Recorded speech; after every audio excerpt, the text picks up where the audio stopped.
আসসালামু আলাইকুম। ফেসবুক চলতেছে না বর্তমান আন্দোলনের কারণে বাংলাদেশ সরকার আইসিটি মন্ত্রণালয় আমাদের ফেসবুকের সার্ভার ডাউন করে দিয়েছে। এর কারণে ফেসবুক চলতেছে না।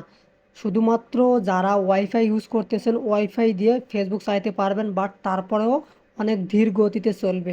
এর মেন কারণ হলো বাংলাদেশে যে ফেসবুকের সার্ভারগুলো আছে সেই সার্ভারগুলো অনেকটাই ডাউন করে দিছে। তো আপনি যদি ফেসবুক চালাতে চান তাহলে অবশ্যই আপনাকে ভিপিএন ডাউনলোড করতে হবে। আপনাকে সুপার ভিপিএন বা 4টা ওয়ান ভিপিএন বা ভোলা ভিপিএন, লায়ন ভিপিএন, এইরকম ভিপিএন দিয়ে আপনাকে অবশ্যই ফেসবুক চালাতে হবে। তাছাড়া কিন্তু আপনি ফেসবুক চালাতে পারবেন না।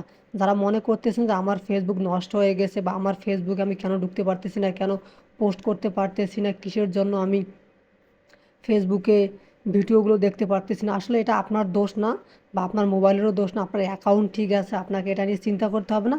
আপনার ফেসবুক ঠিক আছে, এটা একটা সময় ঠিক হয়ে যাবে। বাট দেশে এখন অনেক বেশি আন্দোলন চলতেছে, এই জন্য ফেসবুকের সার্ভার অনেকটাই ডাউন করে দেওয়া হয়েছে।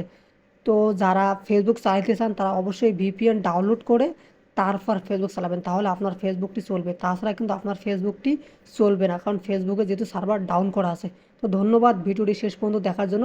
যদি আপনারা ভিপিএন ডাউনলোড করা ভিডিও চান তাহলে কমেন্ট করুন, আমি এখনই ডাউনলোড করা ভিডিও আপনাদেরকে দিতেছি।